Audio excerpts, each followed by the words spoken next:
Olá, boa noite. Você vai ver no Brasil TV. Já estão de volta a Mossoró os 2 presidiários que passaram 50 dias fora da cadeia.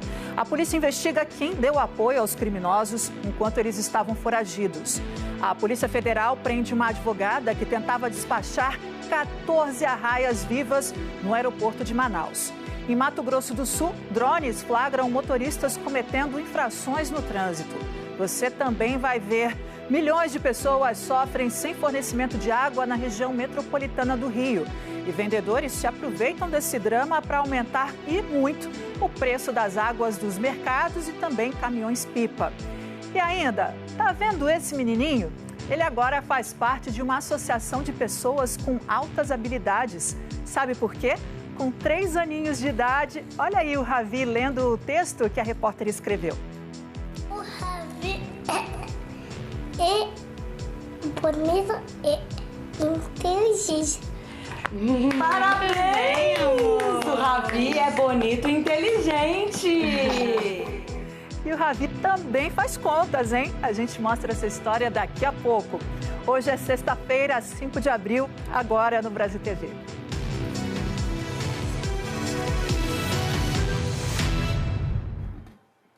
A Polícia Federal investiga a rede criminosa que deu apoio aos fugitivos da Penitenciária Federal de Mossoró. Você viu ontem aqui no Brasil TV que os 2 presidiários foram recapturados após 50 dias de buscas. Hoje, de madrugada, eles desembarcaram em Mossoró para voltar à cadeia. Os fugitivos chegaram em um avião da Polícia Federal por volta de 1h40 da madrugada de hoje. Do aeroporto foram levados para a sede do Instituto Técnico de Perícia, onde fizeram exame de corpo de delito. Em seguida, Deibson Nascimento e Rogério Mendonça foram escoltados por policiais penais até o Presídio Federal de Mossoró, de onde fugiram no dia 14 de fevereiro. De acordo com o Ministério da Justiça e Segurança Pública, Deibson e Rogério devem permanecer em celas separadas sob constante monitoramento. O retorno da dupla unidade significa o fim de uma caçada que durou mais de 50 dias. Daqui da Penitenciária Federal de Mossoró até Marabá, onde eles foram recapturados, os 2 conseguiram percorrer cerca de 1.600 quilômetros, contando com a ajuda de uma rede de apoio. Os fugitivos foram recapturados ontem durante uma operação da Polícia Federal e da Polícia Rodoviária Federal no início da tarde, em uma ponte na BR-222 em Marabá, no Pará. No momento da prisão, os 2 fugitivos seguiam em um comboio de 3 veículos. Outras 4 pessoas que ajudavam na fuga também foram presas. Dentro dos veículos foram encontrados celulares, cartões de crédito, dinheiro e até um fuzil. O setor de inteligência da Polícia Federal monitorava Deibson Nascimento e Rogério Mendonça desde que eles saíram do Rio Grande do Norte. Os 2 chegaram à cidade de Icapoí, no Ceará, em um barco. Eles fizeram um trajeto de 6 dias pela costa até chegar à ilha de Mosqueiro, em Belém. De Belém, eles foram ontem de manhã para Marabá, onde finalmente foram capturados. Segundo o Ministério da Justiça, os fugitivos pretendiam ir para o exterior.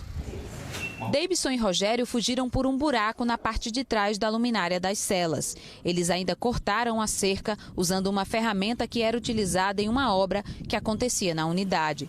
Após a fuga, que foi a primeira registrada no Sistema Penitenciário Federal, a Secretaria Nacional de Políticas Penitenciárias anunciou uma série de medidas, como a troca da direção da unidade, além de mudanças estruturais e também nos procedimentos de segurança. Hoje, o Ministério da Justiça formalizou a demissão do diretor da Penitenciária Federal de Mossoró, Humberto Gleidson Fontinelli Alencar, que estava afastado desde o dia da fuga.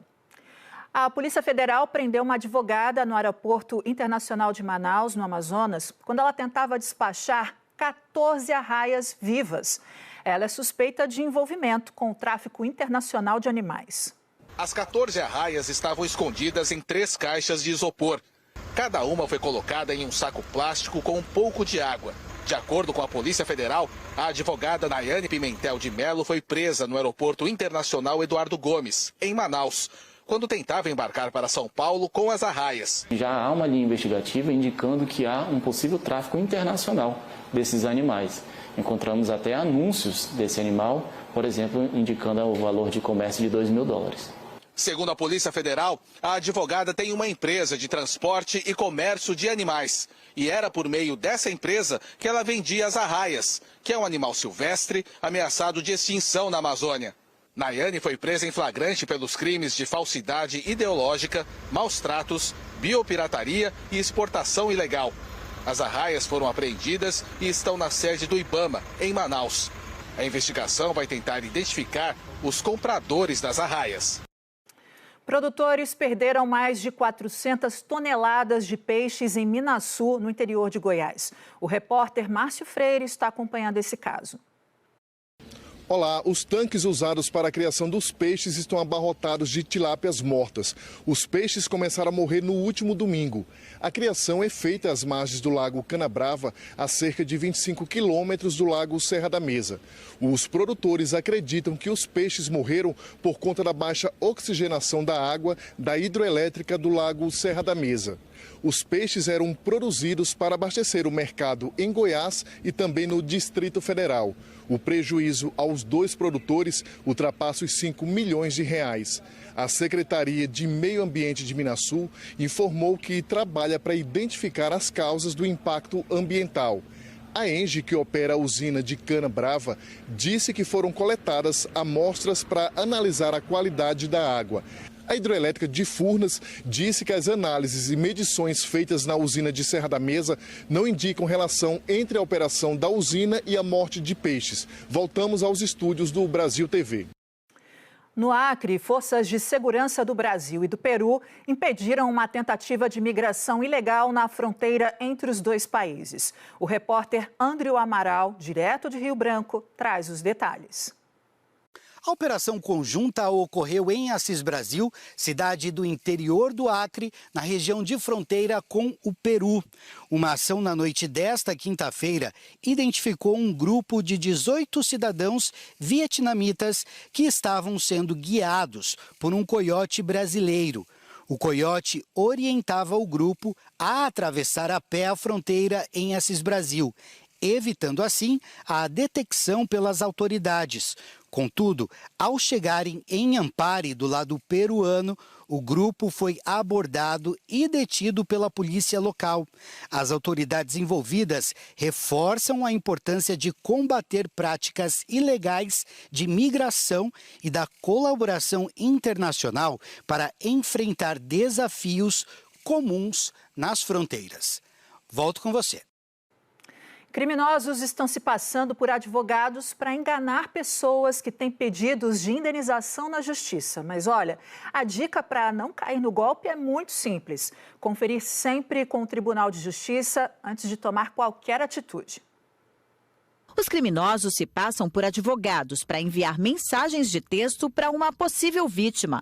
Eles informam que a pessoa tem uma indenização a receber e, para acelerar o processo, deve fazer um pagamento antecipado. Pelo menos 4 clientes desse advogado de Itanhaém foram contactados por golpistas. Para tentar convencer a pessoa, os golpistas usam informações do processo, que geralmente podem ser consultadas pela internet. Então, esses detalhes levam facilmente a vítima a crer que realmente é o advogado, é o representante que está entrando em contato, já que são informações bastante detalhadas. A orientação da OAB é que se você recebe esse tipo de mensagem, desconfie. Não é habitual dos escritórios fazerem cobranças para os seus clientes usando esse tipo de mensagem. Infelizmente é comum o processo levar muitos anos.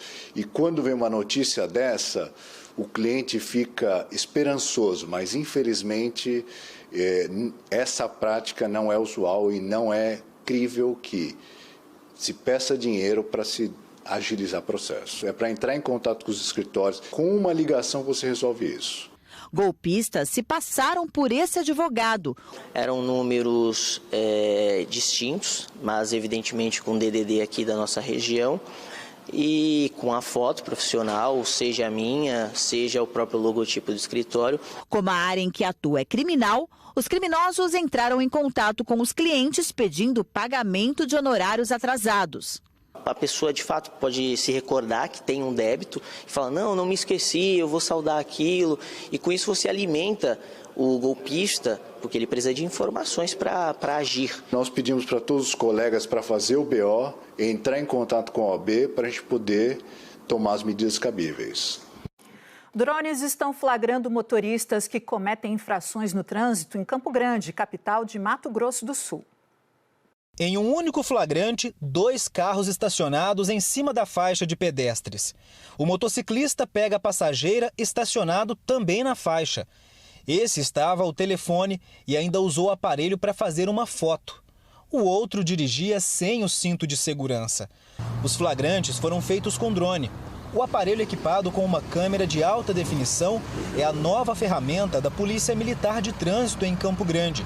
Ele flagra infrações em ruas e avenidas da cidade. As conversões feitas em locais proibidos, as ultrapassagens também em locais proibidos, o uso de telefone celular durante a condução do veículo.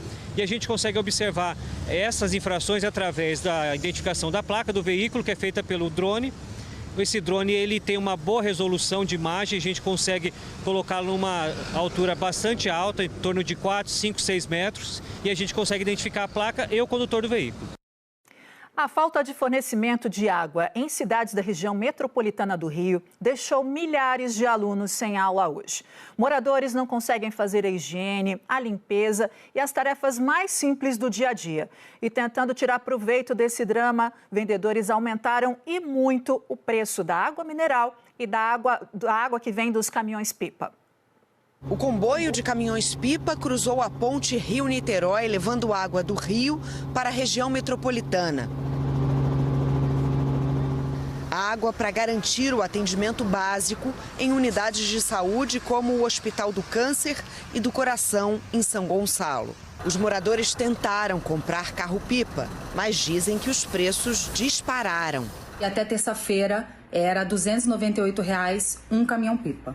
De quarta para quinta, praticamente, o caminhão-pipa passou a ser R$ 1.500, tem outros até mais caros.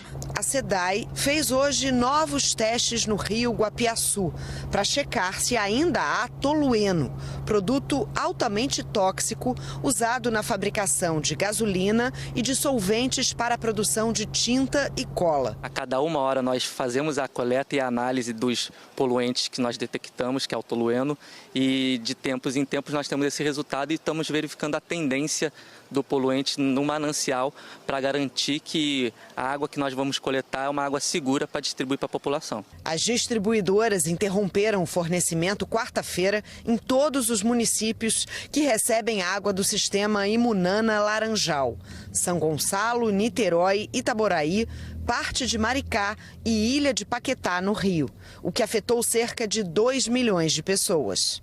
A torneira realmente não tem, a descarga também não tem,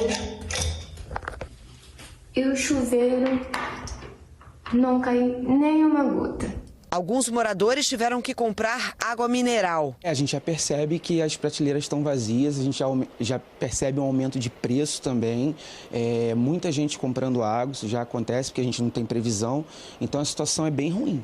O comércio também sentiu o baque. Estou bem precário porque está difícil de lavar as coisas, de manter a higienização da loja, que até a nossa higiene mesmo está ficando complicado. Em São Gonçalo, as escolas municipais não abriram hoje. 50 mil alunos ficaram sem aula. Em Niterói, 13 unidades suspenderam as aulas. Você vai ver a atualização desse caso logo mais no Jornal Nacional. Agentes de saúde intensificaram o combate aos focos do mosquito da dengue em Iguape, no estado de São Paulo. A cidade tem o maior número de casos da doença no Vale do Ribeira. Em Iguape, encontrar alguém que já se contaminou com a picada do Aedes aegypti não é uma tarefa difícil. Minha filha mesmo saiu de uma agora, sofreu bastante, 10 dias aí, ficou bem baleadinha, coitada. Agora é que ela melhorou. Nós já tivemos caso aqui, nós temos uma bebê em casa que também já foi infectada pela dengue. E o avanço no número de casos confirmados de dengue tem levado os agentes a reforçar o porta a porta e a convencer os moradores a abrirem as casas. Iguape tem 1.015 casos contabilizados pelo estado. É a cidade do Vale do Ribeira com a maior incidência da doença. Por isso, a Secretaria de Saúde está promovendo um arrastão da limpeza e verificando o quintal das casas. A Flávia recebeu a equipe e acompanhou a vistoria feita no terraço. É uma tampinha, uma coisinha que a gente deixa, é coisa de um dia para outro mesmo. E a gente tem que estar sempre atento. Aqui nessa casa foi encontrado um capacete virado para cima com um pouco de água. São as coisas que mais encontra, né? No caso, as coisas mais básicas que você acha que não tem, acaba encontrando, né? Numa tampa de garrafa, coisas mínimas, mas que atrai o mosquito. A ação está prevista para durar 12 dias e percorrer 12 bairros em todo o município de Iguape. A estimativa é que as equipes visitem aproximadamente 9.000 imóveis. Lugares monitorados pelos agentes de saúde foram vistoriados e muito entulho recolhido. Nessa casa foi preciso a ajuda de mais de uma equipe e também de uma retroescavadeira para retirar todo o material que estava acumulado.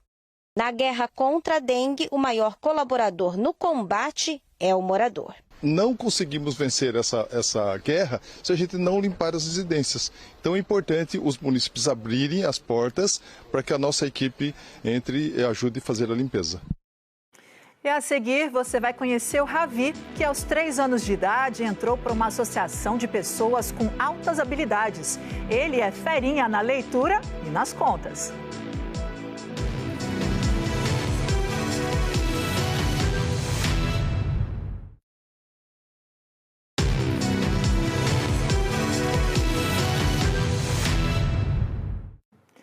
Empresas do Distrito Federal investem na fabricação de produtos para exportação. E o programa Exporta DF, lançado na terça-feira, tem o objetivo de facilitar a entrada de micro e pequenas empresas no mercado internacional. Made in Brasília. Sandálias, botas, bolsas, cestas de vinho e de piquenique. Produção 100% no DF. Essa fábrica no Núcleo Bandeirante produz e vende os produtos para mais de 130 lojas espalhadas pelo Brasil. E desde 2007, a empresa conquistou os consumidores de outros países. Hoje nós estamos presentes em 5 países. Antes da pandemia, Suíça, França, Itália, os Estados Unidos e um pouquinho lá na Ásia. A embalagem tem que ser muito bem feita, o produto tem que chegar lá sem danificar, essa questão de documentação, isso tudo é um trabalho que não é tão simples. Também de olho lá fora, essa malharia da Zanorte criou uma marca feminina, com alguns diferenciais, tecidos sustentáveis e tecnológicos. Essa blusa azul tem na composição 12 garrafas PET recicladas. Esse, sobretudo, é plástico zero e tem nos detalhes essa medalhinha que até se parece de plástico, mas é feita de arroz. A embalagem também é sustentável, feita de tecido. Essas características começam a abrir novas portas. 10 modelos feitos aqui estão sendo avaliados por empresários peruanos. A gente participou de uma rodada de negócios e agora a gente está na fase de negociação de preço, desconto, catálogo. Os números da Secretaria de Comércio Exterior do Ministério do Desenvolvimento mostram que só no ano passado o DF exportou 367 milhões de dólares, um aumento de 2% em relação a 2022. O principal produto exportado por aqui foi a carne de ave congelada, que representa quase 60% do que foi vendido para o exterior. Uma pesquisa divulgada pela Federação das Indústrias do Distrito Federal aponta que 71% das empresas ouvidas nunca tinham exportado seus produtos.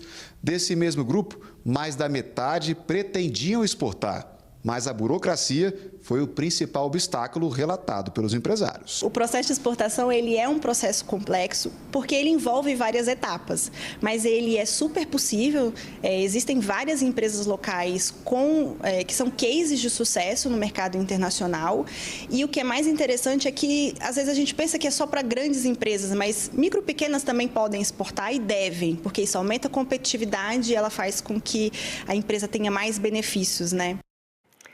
E a gente encerra o Brasil TV mostrando que um menino de apenas 3 anos foi aceito em uma associação de pessoas com altas habilidades. O Ravi, ele já sabe ler, escrever e fazer contas, mas enfrenta dificuldades na locomoção e vai evoluindo dia a dia com o apoio e o orgulho da família.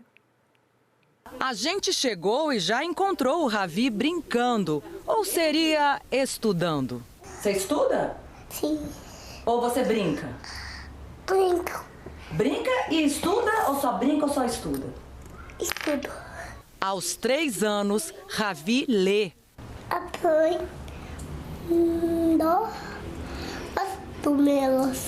Isso, aprendendo os números. O que está escrito aqui, Ravi? Matemática divertida. Será que ele decorou os nomes dos livros? Eu escrevi ali na hora algo de surpresa e... O Ravi é bonito e inteligente. Parabéns! O Ravi é bonito e inteligente. O pai percebeu logo cedo que Ravi tinha um olhar diferente, curioso.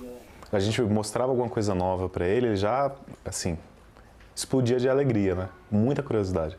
E com 6 meses também ele falou, é o papai. Com 1 ano e 6 meses ele já sabia todo o alfabeto, né? Ele tinha livrinhos do alfabeto, ele apontava placas na rua e já falava todas as letras. E mais próximo dos 2 anos ele começou a ler palavras pequenas como bola, gato, casa. E por falar em palavras, Ravi ama 2, desafio e matemática. A mãe pede para eu escrever contas e o menino... Ravi, quanto é? 4 mais 2. Quanto é? 6. 6. Vamos pro próximo. 3 mais 4 igual 7. 7. Olha.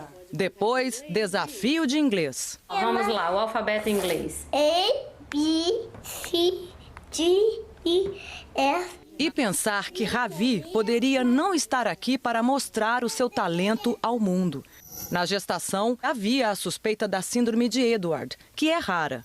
Ele teria no máximo até 2 anos de vida, que é o caso maior dentro da medicina, né, nessa síndrome. A mãe, segundo os médicos, até poderia interromper a gravidez. Esse acúmulo de malformações já seria necessário para ter o direito legal de interromper a gestação.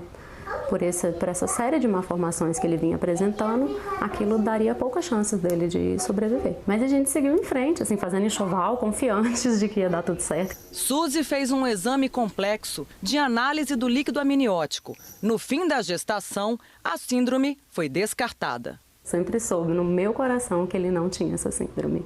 E mesmo se ele tivesse, a gente jamais desistiria dessa gestação.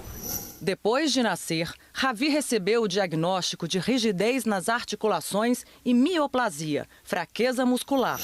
Ele ainda não anda, usa botas ortopédicas e se locomove como pode. Mas faz fisioterapia, está crescendo e surpreendendo. Recentemente, ele fez um estudo de QI. Com um resultado alto, entrou para o Mensa, uma organização respeitada de superdotados. Nesse sentido de trazer mais pessoas como ele, né, com altas habilidades, para ele estar próximo de pessoas que possam caminhar na mesma velocidade que ele caminha com os estudos. Gente, Ravi é uma figura super inteligente mesmo e, claro, os pais muito orgulhosos disso. Mas tem o pé no chão. Por exemplo, o menino ficou 1 ano na creche e pediu para sair porque achava tudo muito chato. Então a mãe e o pai também estão atentos a isso, a questão emocional. A gente procura sempre muito apoio de profissionais, só que como pais a gente ainda vai tateando, né? A vida não tem um tutorial, então a gente sempre está tateando nisso. A gente tenta sempre trazer ele um pouco mais para o mundo infantil, que é o mundo dele, da idade dele. Essa inteligência atípica traz grandes desafios de assincronias em todos os domínios do desenvolvimento. Então, isso pode trazer um processo muito complicado de convivência da criança com os pares, pode gerar uma resposta adaptativa na forma de alergias, de doenças autoimunes. Então, tem uma questão neurofisiológica implicada em todo esse potencial. Eles seguem assim, com carinho, desafios e descobertas. Dentro do mundo de 3 anos de Ravi, Nada é imposto. Ele vive sorrindo, brincando, até comida vira aprendizado. A vida é complexa, ninguém realmente é igual a ninguém. Hoje a gente quer poder oferecer o melhor para ele, seja em ensino, seja ajudando ele também no convívio com outras crianças, para que ele não queime etapas, para que ele possa, né, levar uma vida comum com outros amigos, com muito amor. O Brasil TV fica por aqui. Outras notícias logo mais no Jornal Nacional, às 20h30 da noite, hora de Brasília. Boa noite e ótimo fim de semana.